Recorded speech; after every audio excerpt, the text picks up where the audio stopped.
Hey guys, welcome to the Trash Picture Show. Today I'm going to be looking at another older figure in my collection. This is the Hasbro Marvel Legends series X-Men Emma Frost.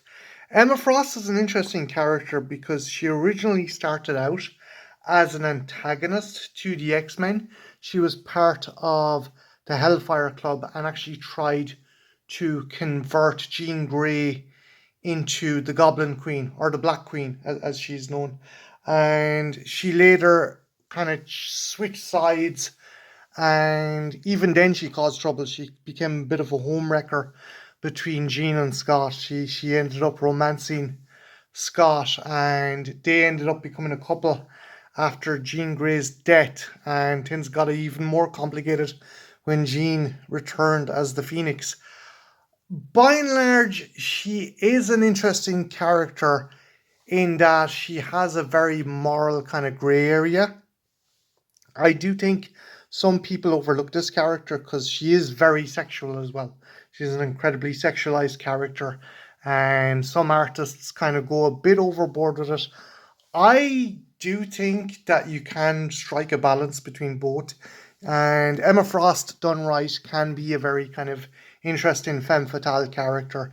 I think her best depiction has to be in Grant Morrison's run of X-Men, and yeah, she is interesting, but just sadly I think more people focus on her sexuality rather than her personality, because there is someone who is very cold and very distant, but underneath all that is someone who's also experienced a lot of abuse and a lot of manipulation at the hands of the Hellfire Club. And I think, written well, she's an interesting character. But I digress. Let's look at the figure herself. And again, I'm already won over with the collector friendly packaging. Nice window box here, shows all the figure and her features, and just shows the image on the side there, same as this one. And essentially here's the complete image here of Emma Frost. I think this design is the X-Force kind of look she has. And let's read the blurb. So, Emma Frost, a mistress of mind control, Emma Frost uses her psionic abilities to read and manipulate the thoughts of her enemies. So yeah, again, really cool, interesting character. As I said before, very kind of ambiguous morality to her. Not that she's evil, but she is rather kind of selfish and overconfident. But again, that was a result of being with Shaw and the Hellfire Club. She's kind of indoctrinated into this idea that mutants are superior to humans, and the Hellfire Club mutants in particular. So I'm going to pause the video, and when we get back, we shall have a closer look at Emma Frost out of the box. Don't go anywhere, I shall be right back. And here is Emma out of the box. And yeah, she is a gorgeous figure. So first off, let's look at the figure herself. And I like this head sculpt, but I'm going to show you my preferred head sculpt in the moment. But I do like the design. The kind of blue lips and the blonde hair. It looks really nice, the waves and the folds. Again, I'm fairly sure this is a X-Force or the Morrison. It could have been the Morrison run of X-Men that this costume hails from. Again, really kind of cool. This is a costume that does not help in my argument about her sexuality, but it's still a cool costume. I do like it. It's pretty awesome. The kind of cloak and the cape and the boots. One issue I do have is these feet are tiny, so you may need a stand. There is holes there in the boots to stand her, but I think maybe even a clamp stand would be better. Articulation wise, good articulation. It has it's the single kind of joint here, but the leg does have the triple joint, so you can put her in more dynamic poses. And yeah, she can do that. Legs can spread like that. Arms, the shoulder joints are restricted a wee bit by the kind of shoulder pads that are there. You can't put them all the way up. Articulation in the head's pretty good. Obviously doesn't go around as much as I'd like, but that's due to the hair. But again, I do like the face sculpt on this, but it is not my favorite head. My favorite head is this head here. And I'll put it on and I will give you a closer look. So yeah, this, I don't know why, but I prefer this face sculpt. It just seems softer. This one is nice, but this one just seems softer. There's just a softer, more kind of prettier look to it. Like this one's more smoldering, while this one is more kind of soft kind of features. But again, it's a gorgeous figure. The costume's cool, but it doesn't really help my argument about her being not too sexual. But still, it's still a cool costume. There is limited rotation in the upper torso as well, in case you're wondering. Other accessories she comes with includes a different set of hands. Now be careful when you're changing the hands, because these, for some reason, she has these kind of covers. Now maybe it's to cover the joint or something, but they come off very easily. But she comes with these balled fists, and I'm after putting the wrong hand on the wrong one. There we go. Yeah, so she comes with two different balled fists.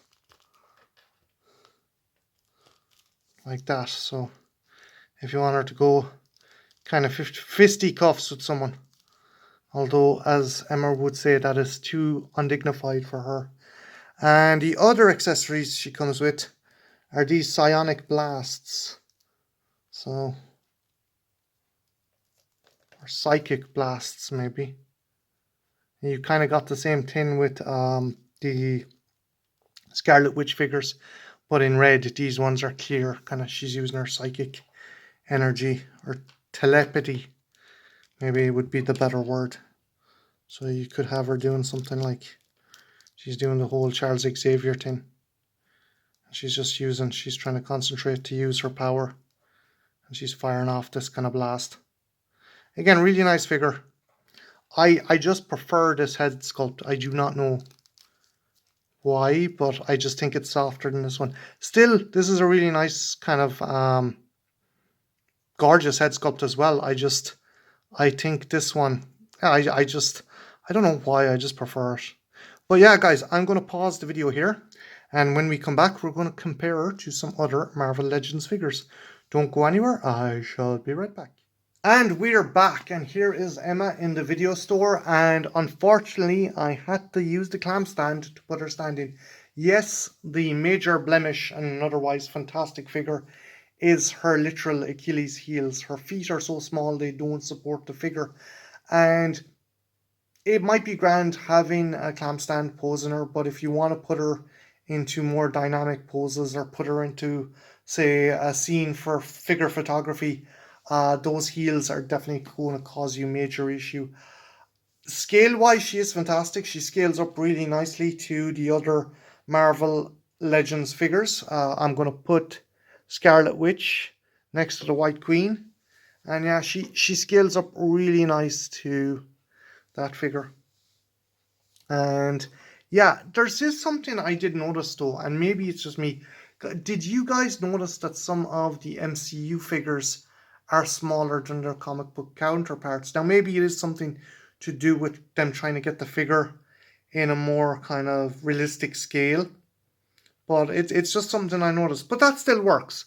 You can kind of do that as well, and it could be the clamp stand that's making her look that bit taller. But one thing I did notice comparing the MCU Scarlet Witch to her comic book counterpart was she was a bit smaller, so it would appear that the comic book variant figures are just that bigger, but that was just an observation I've noticed there recently. Speaking of comic book characters, and maybe characters that are closer to Emma Frost's wheelhouse, I'm going to put Magic next to her. And she's also in her kind of X-Force getup. And yeah, again, these complement each other really well, the colours and whatnot. they look pretty kick-ass, and they are pretty badass figures. Emma Frost herself is an interesting character, as well as having kind of psychic powers like Professor X.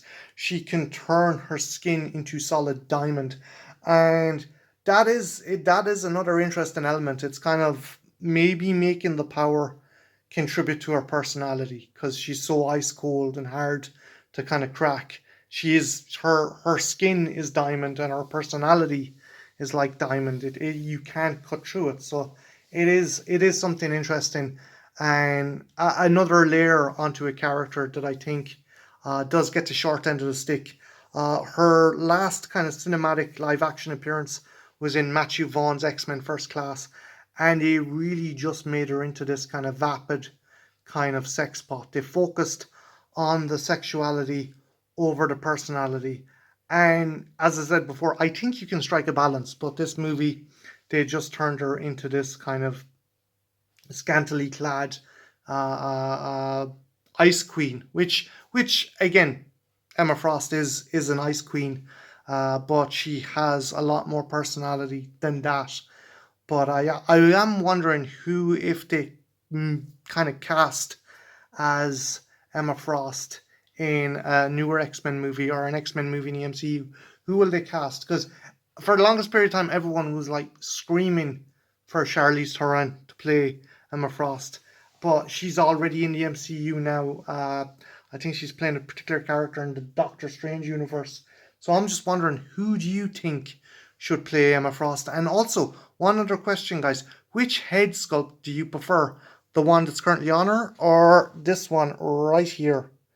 Because I genuinely prefer the one that is on her, but maybe that's just me. But which head sculpt do you prefer? Let me know in the comments below. And yeah, do you think that she is just a sex pot, or do you think there's more to Emma Frost? Leave your thoughts on that as well in the comments below. And yeah, have a good one. Take care. Bye now. Previously on X-Men.